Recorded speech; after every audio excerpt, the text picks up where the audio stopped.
여러분, 지금 화면에 보이는 이곳, 불과 몇 년 전까지만 해도 넓은 땅과 공사 현장이 대부분이었던 곳입니다. 아파트가 하나 둘 모습을 드러내고 도로가 만들어지고 도시의 윤곽이 눈에 보이기 시작했습니다. 바로 평택 브레인시티입니다. 오늘 영상은 제가 직접 드론을 띄워 브레인시티 곳곳을 촬영해 왔습니다.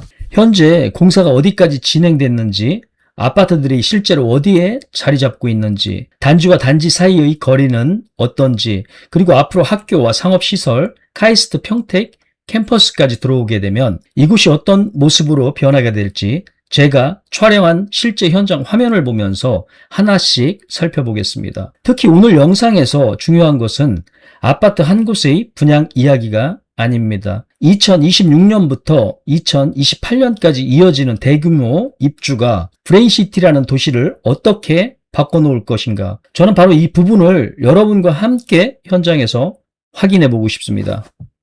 브레인시티는 단순히 아파트 몇 개 단지가 들어오는 일반적인 택지 개발지구와는 성격이 조금 다릅니다. 산업과 연구, 교육과 의료, 그리고 주거 기능을 함께 갖추는 방향으로 개발되고 있는 곳입니다. 그리고 이러한 도시에서 가장 중요한 순간이 바로 첫 입주입니다. 아무리 계획이 거창해도 사람이 실제로 살기 시작해야 상권도 생기고 교통도 늘어나고 생활 인프라도 따라오기 때문입니다.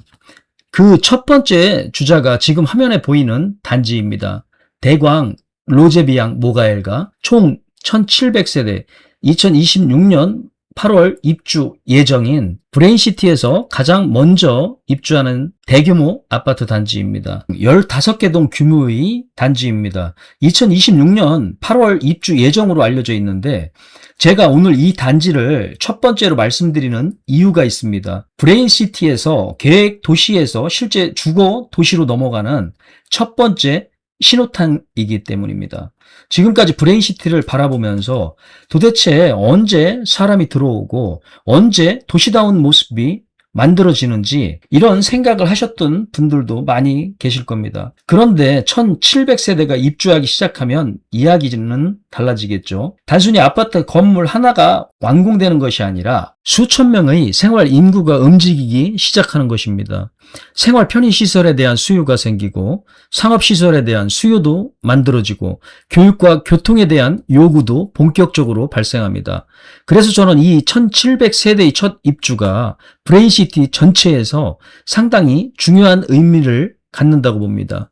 그리고 또 하나, 대단지의 장점은 단지 자체의 규모에서 나오는 파워입니다. 커뮤니티 시설과 조경, 관리, 효율성, 상권 형성 측면에서도 일정 규모 이상의 세대수를 갖춘 단지는 분명 장점이 있습니다. 지금 보이는 곳은 브레인시티 대광 로제비앙 그랜드센텀입니다. 총 1182세대 11개 동 전용 면적 59제곱과 84제곱 중심으로 구성된 대단지입니다. 이 단지 장점 가운데 하나는 앞서 말씀드린 대광 로제비앙 모아 엘가와 함께 브레인시티 안에서 같은 계열의 브랜드 주거 벨트를 형성할 수 있다는 점입니다. 한 단지만 보고 보는 것과 주변의 대규모 신축 아파트들이 연이어 들어오는 것은 도시의 분위기가 전혀 다릅니다. 화면을 보시면서 단지 위치와 주변 도로 그리고 앞으로 형성될 생활권을 함께 살펴보시기 바랍니다. 지금 보이는 것은 중흥 S클래스 총 1980세대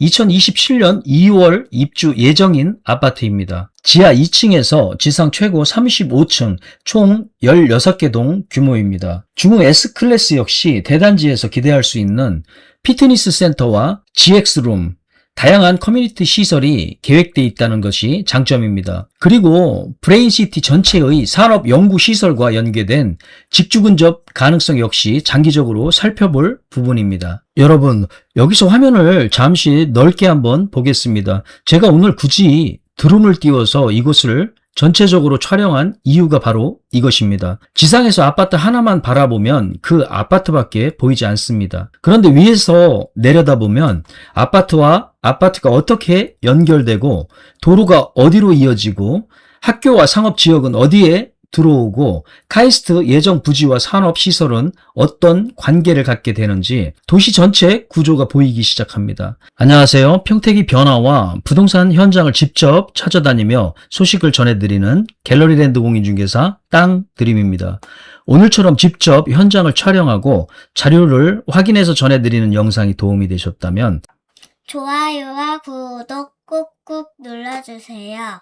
다음은 브레인시티 수자인입니다. 총 889세대, 6개동 최고 34층 규모입니다. 전용면적 59제곱이 232세대, 84제곱이 657세대로 계획되어 있습니다. 주차는 총 1207대로 세대당 약 1.35대 수준입니다. 수자인의 장점은 단지 규모가 지나치게 크지 않으면서도 889세대라는 적지 않은 규모를 확보하고 있다는 점입니다. 그리고 2027년 12월 입주 예정이라는 점도 중요합니다. 앞서 2026년과 27년 초 입주 단지들이 브레인시티 초기 생활권을 만들기 시작한다면 수자인이 입주할 무렵에는 브레인시티 생활권도 지금보다 훨씬 구체적인 모습을 보일 가능성이 있습니다. 다만 주변 상업시설이나 학교 등 각종 개발 계획은 실제 사업 진행 상황을 계속 확인해야 합니다. 저는 부동산을 볼 때 계획만 보지 않고 계획이 실제로 얼마나 진행됐는지 함께 보는 것이 중요하다고 생각합니다. 다음은 브레인시티 한신더 휴입니다. 총 991세대, 7개동 최고 35층 규모입니다.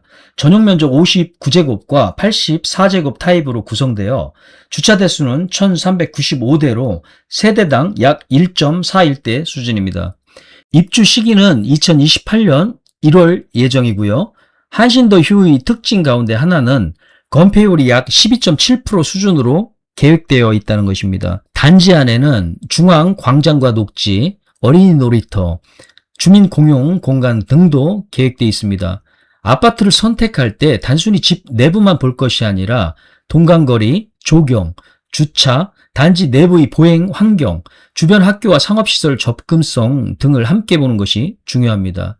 특히 브레인시티처럼 새롭게 만들어지는 도시에서는 현재 모습뿐 아니라 입주 시점의 주변 환경이 어떻게 달라질지를 함께 생각해 봐야 합니다. 다음은 브레인시티 프루지오입니다.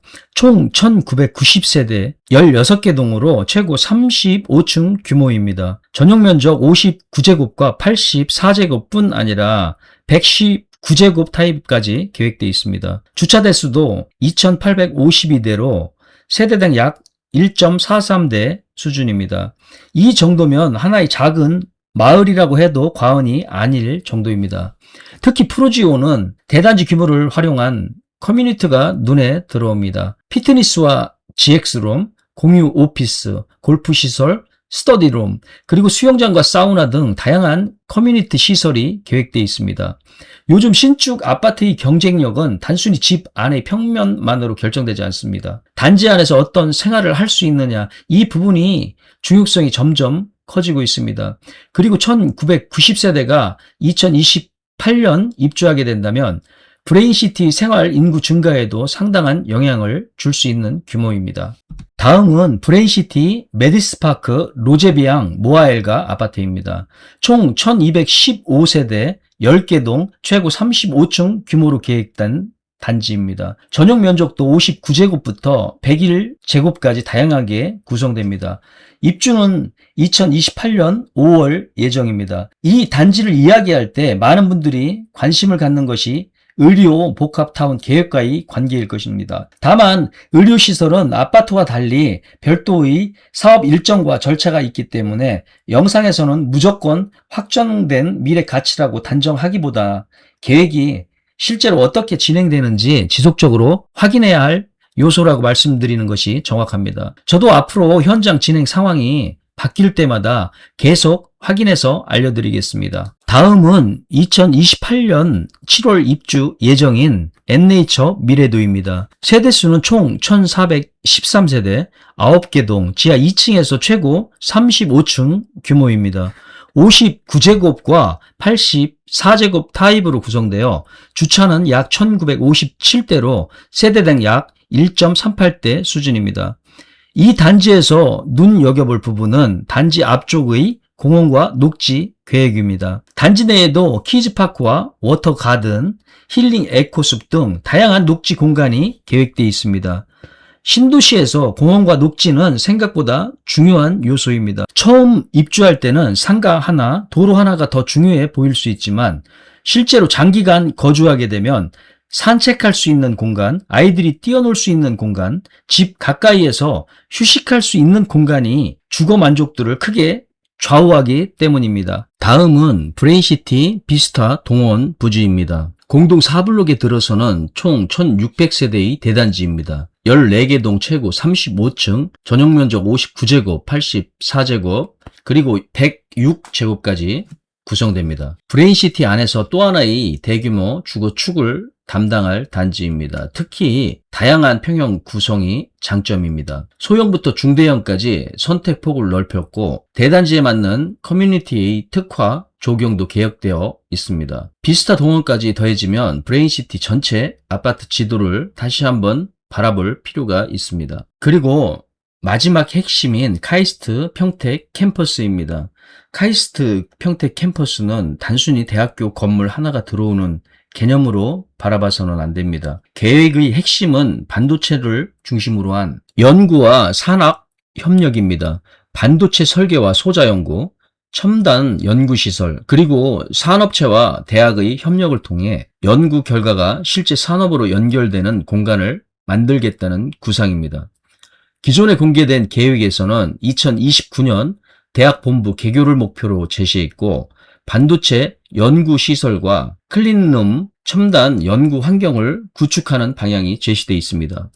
그리고 이것이 중요한 이유는 평택에 이미 거대한 반도체 산업 기반이 자리 잡고 있기 때문입니다. 결국 브레인시티가 추구하는 방향은 산업만 있는 도시가 아니고 아파트만 있는 베드타운도 아닌 산업과 연구, 교육과 주거가 함께 움직이는 도시를 만들겠다는 것입니다. 물론 중요한 전제가 있습니다. 카이스트를 포함한 대규모 개발 사업은 향후 사업 일정이나 세부 계획이 조정될 가능성도 있습니다. 그래서 저는 무조건 이렇게 된다라고 말씀드리기보다는 현재 어디까지 진행이 되어 있고 실제로 무엇이 움직이고 있는지를 계속 확인하는 것이 중요하다고 말씀드리고 싶습니다. 지금 화면에 보이는 브레인시티는 아직 완성된 도시가 아닙니다. 그래서 오히려 저는 앞으로 2, 3년의 변화가 더 중요하다고 생각합니다. 아파트가 올라가는 것과 도시가 완성되는 것은 분명 다른 문제입니다. 실제 입주가 얼마나 이루어지는지, 상권은 얼마나 빠르게 형성되는지, 학교와 교통은 어떻게 갖춰지는지, 기업과 연구시설은 계획대로 들어오는지, 의료시설 사업은 어떻게 진행되는지 이것들이 하나씩 현실화 되어야 비로소 브레인시티 진짜 가치도 평가할 수 있을 것입니다. 그래서 오늘 영상은 브레인시티가 무조건 좋다, 무조건 오른다 이야기가 아닙니다. 제가 직접 드론을 띄워 확인한 2026년 8월 현재의 브레인시티 모습을 여러분께 그대로 보여드리고 앞으로 이 도시가 어떻게 채워지는지를 함께 지켜보자는 이야기입니다. 오늘 이 영상을 기억해 두셨다가 1년 후, 2년 후 다시 브레인시티를 바라보십시오. 오늘 화면 속 공사 현장이 그때는 과연 어떤 모습으로 바뀌어 있을까요? 저도 계속 현장을 찾아가겠습니다. 평택의 새로운 소식, 그리고 경매와 토지, 현장에서 직접 확인한 부동산 정보를 앞으로도 꾸준히 전해드리겠습니다. 다음 영상에서도 평택의 변화가 실제 현장에서 어떻게 진행되고 있는지 꼼꼼하게 확인해서 찾아뵙겠습니다. 끝까지 함께해 주셔서 감사합니다. 갤러리랜드 공인중개사 땅드림이었습니다.